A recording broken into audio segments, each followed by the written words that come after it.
Good morning from Panhandle Outdoors, America's only daily outdoor TV show. Your source for fishing, hunting, and information for folks who enjoy the great outdoors. Now sit back, relax. It's Panhandle Outdoors. Good morning, folks. Welcome to Panhandle Outdoors. I'm Winston Chester. Glad you're here this morning. Got a big show lined up as always. But first, let's take a look at our weather. Brought to us by Gulf Coast Air Conditioning, Drew Pollard, and his hard-working crew taking care of our everyday comfort needs. High today, 61, low 41. The mild weather. Water temperature still at the end of the pier hanging in there at 59 degrees. And as I mentioned yesterday, they did catch the first squid. That's earth-shattering news this time of year. The first squid off the Okaloosa Pier. I don't know if any folks caught any right here yet. They should be catching some next week or two. Okay, our river readings brought to us by Panama City Coca-Cola. I don't have them this morning. We'll get caught up tomorrow on all those. We've been had some technical difficulties here. And also the tide chart brought to us by Kent Forest Lawn. We have it, but not much of a tide. We're looking at it's neap tides. The next couple of days, we're going to pick up the tides on Thursday a little bit, and then weekend will be some good strong tides.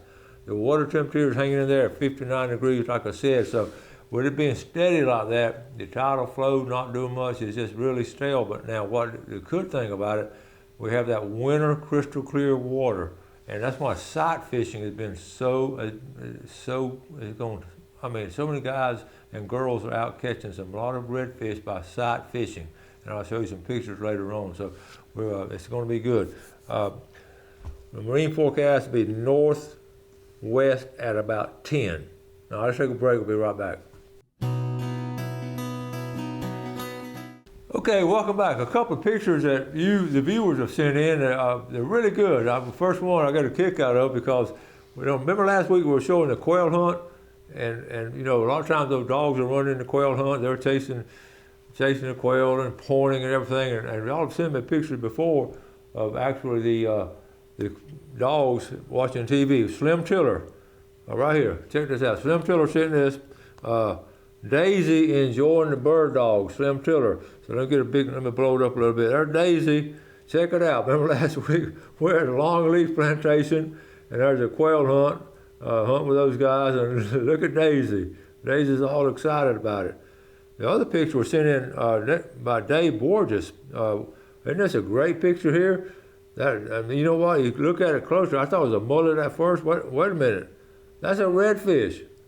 But I guess they don't discern what they're really trying to get. So anyway, thanks for sending those pictures. And it's always amazing what we see around here. Now, there's one more too. One more. Let me see. Right here. Cynthia Wilbanks Russell. Check that out. Is that not cool? Good job, Cynthia. And that, of course, that eagle, you wouldn't think it'd be that close, but I guess the redbird, you can tell it's wintertime because they're all fluffed out and staying warm. But what a great picture there. And she put that on her cover. Now, there's a squid bite. Okay, right here. This is coming up next week. I want y'all to know about it. This is the only FWC meeting in our area for the whole year. And it's important that we I went ahead and took here it is right here, February 21st, 22nd. It's going to be there at the Civic Center in Tallahassee on Pensacola Street. And it's going to be interesting. I just wanted to, I went over the agenda. I wanted y'all to just basically see the agenda. I'm going to go through it real quick.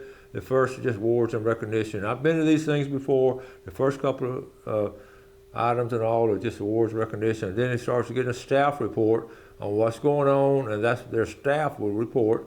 That's all public knowledge. And then the proposed rule changes. And then they're talking about the trophy bass management. Goes on down. Final rules on the rehab permits. None of these are just really controversial. But here, some of the things are important. Have a lunch break here, the congressional update, the Gulf of Mexico Council reports, South Atlantic reports, and that's our first day. Second day, here, then is when they get down to, they're going to set the dates, the rules for 24, 25, the final amendments, and then the alligator harvest. They're going to have the final rules on alligator. They're going to be, if you're interested in alligator hunts, you might want to be up in there. And also then the manatee management, different things, and future agenda items, and then adjournment. So I just wanted to give you an idea. Also, some waterway markers. Let's see what else they're doing. Boating safety, and then the final rule, the reef fish possession language clarification. So you can see, I know a lot of that sounds boring, but it is very important and it's open to us. And this is the reason I want to go over it in pretty detail. This is the only one in our area in the whole year. 2 years ago, they had one up here in Panama City, and we were able to go to it. It's a formal meeting as far as the parliamentary procedure and all, but it's open and it's sort of informal as far as talking. And it's interesting, to participate in things like this if you can. And they have public hearing. You get 3 minutes to say anything you want pertaining to different items in Florida wildlife and all. So I just wanted to share that with you. Now, I did want to, I enjoy this magazine here, Woods and Water. I get it once a month, and we've talked about it before, and I go through it, and I always find some interesting stuff. I take a picture of the items. I wanted to share some things with you. Okay, here we were talking our fishing report. He mentioned yesterday about the importance of crappie fishing. Here's an article I ran into last night. This is Lake Talcott. They must have been watching our show, but it's a big deal.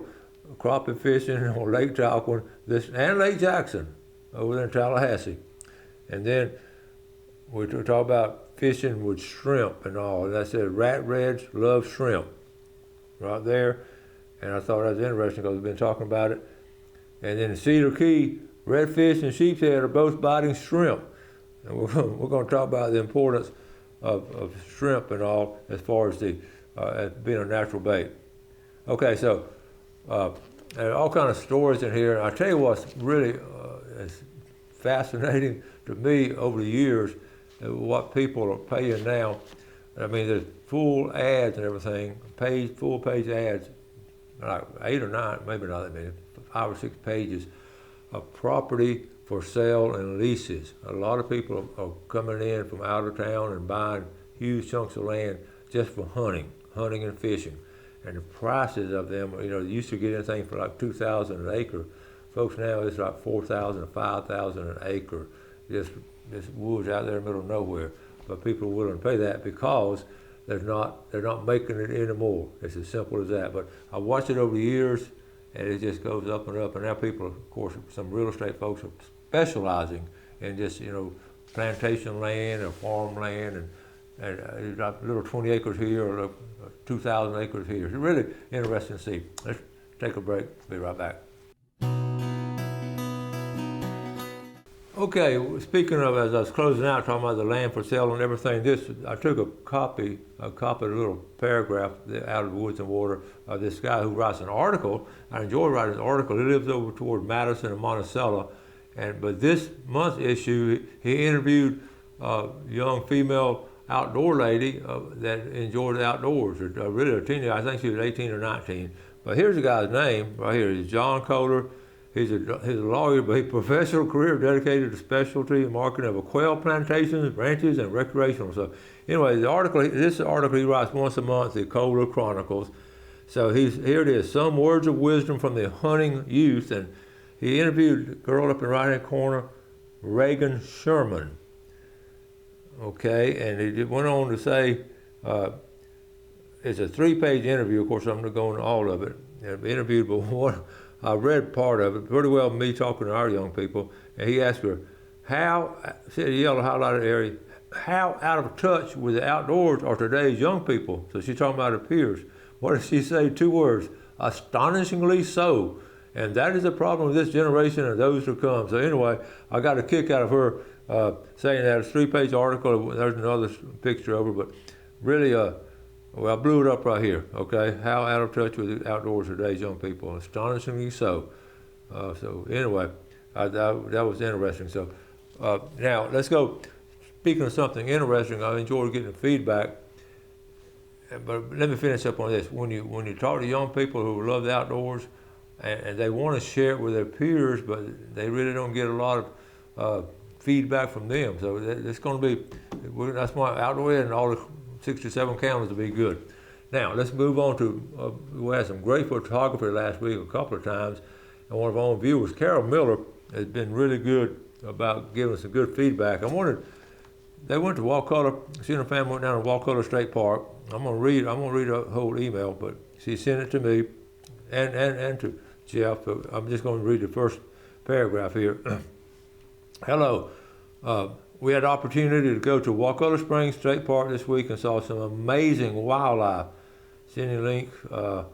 It's near the spring where the baby raccoon tracks next to the mama one. So see, just looking around at the tracks and all. Large number of manatees in the springs. Series of photos of water bird eating a crayfish. Baby alligators. You know, it's amazing to be able to see all these things. And the last paragraph there. The only word to describe the experience was fascinating. Carol, that's a good word to describe. So now I'm going to, we picked out, Gail we were able to pull out some of the photographs. These are great, but check this out. Check out the gator there. I mean, you can't see this down when you're in other places, but you can see it in Florida Panhandle, and then take pictures of it. Wakulla Springs State Park, great picture here. The bufflehead, the male bufflehead there, they're always beautiful. The spoonbills, I mean, look at the, I mean, is that graceful, and the timing of that picture? Everything's so good. I'm just gonna go through some of them. Let me see. This is another one, the heron there, sort of stalking. But I see the other birds around them that are twisted. There's a loon. Look at these great pictures, Carol. Thank you for sharing with us. Look at these.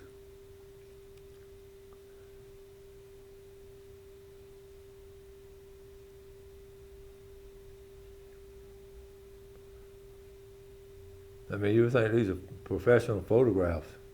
Okay, so let me see. I think it'll be she sent. Let me see. No, I got more. Wait a minute. I got some more. Check out the turtles. They're trying to get in the sun. And the manatee is still up here. There's so many birds in that area. They really are. They really spend the winter there. There's a raccoon.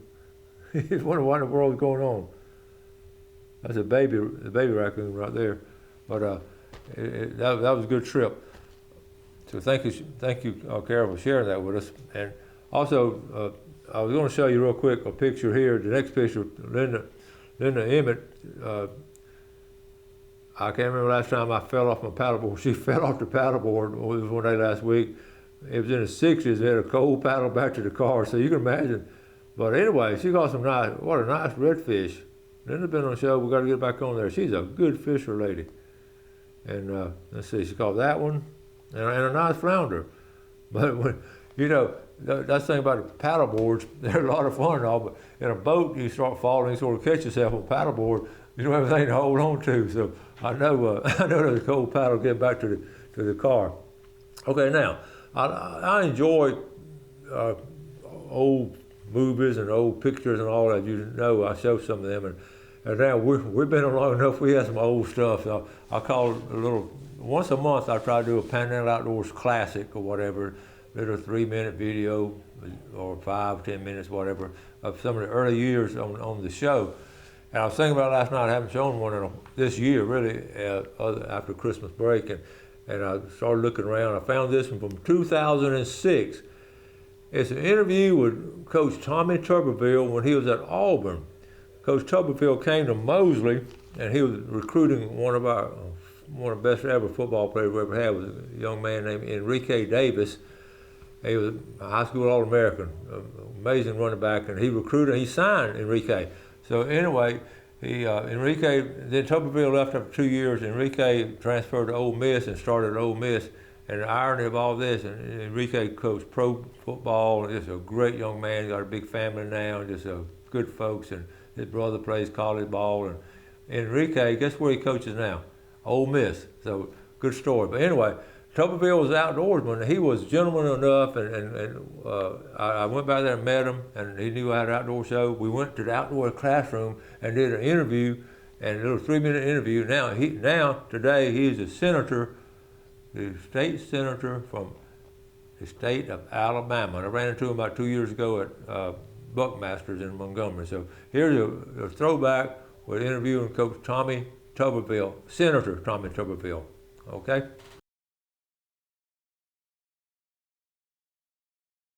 Okay, folks, we're here today with what a guest we have today, Coach Tommy Tuberville. How you doing?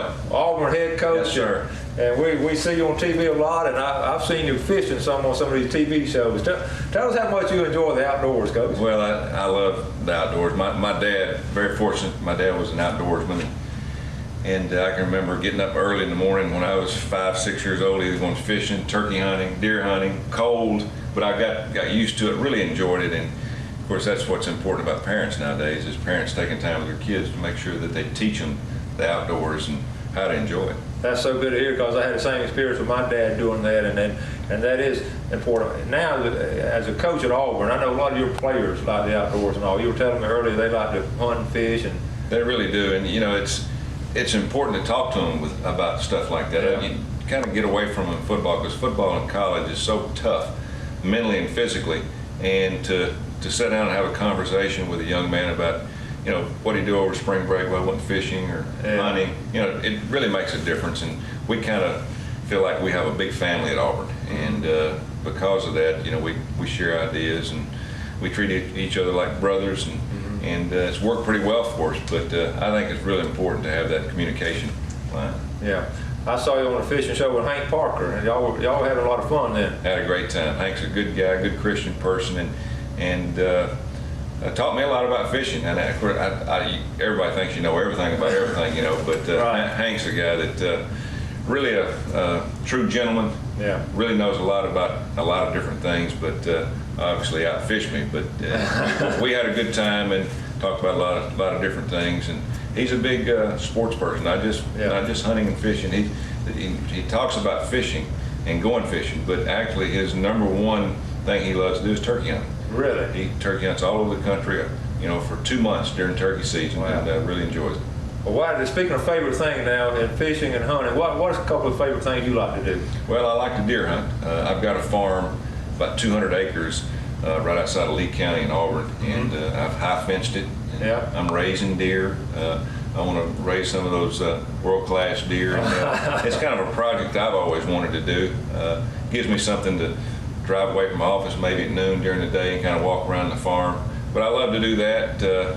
I also like to play golf. I like anything outdoors, and I have a 10 and a 12-year-old boys, and of course I'm right now in the process of teaching them how to skin a deer or bird hunt or shoot a shotgun or throw a fishing pole and bait a hook, all those things. You'll be right at home here in the Florida Panhandle, because a lot of our people do the same kind of thing and all. That's why I wanted to have you on the show, because I knew you were this kind of person and all. And we just want to thank you. I know he's got such a busy schedule, but I just admire the job you do at Auburn, and I want to congratulate you on working with these young men. And I just thank you for spending time with us. Thank you very much. Good luck to you. Yes, sir. Panhandle Outdoors, Coach Tommy Tuberville.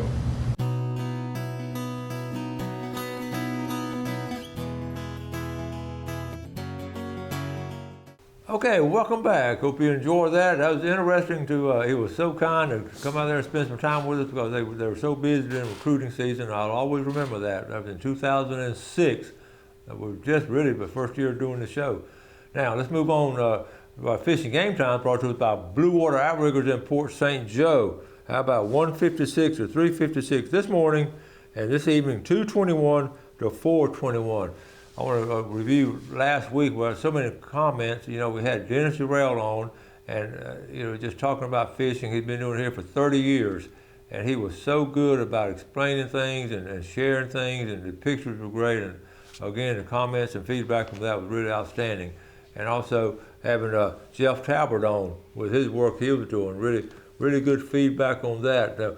We can't hit a home run every time we do a show, but we've had some good shows. Sometimes we just try to get to first base, but it's been interesting having those two guys on. One thing, Dennis, that really struck out with me, he was talking about bait. How about natural bait? We talked about it here on these pictures. How about shrimp? I mean, what a natural bait that is. We talk about remember he said he uses little pieces of shrimp like that. Also, he likes to use any kind of natural bait, cut bait. I wrote it down. It was just all kind of cut bait's good because of the smell. So all those things are so important in fishing.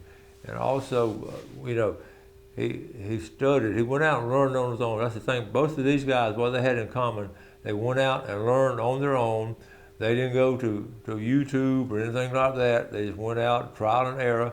And you remember Jeff was talking about how he was taking pictures and learned what the plants were, went to Atlanta Botanical Gardens and did some work with them and just learned it.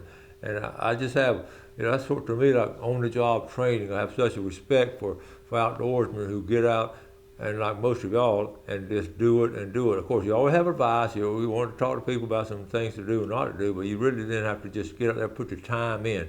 And that's what these guys did. So I thought that was good. One story real quick I was reading last night. This guy loves the cobia fish. In fact, you see, I named my dog Cobia.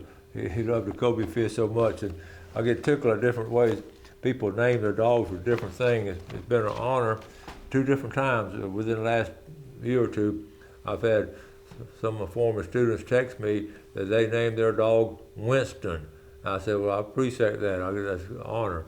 But if it's funny. I want to do some stories. If y'all have any unique names for your dog or why you named your dog a certain name, y'all share them with me, and I'll tell other folks about it. But dog names have always been fascinating to me.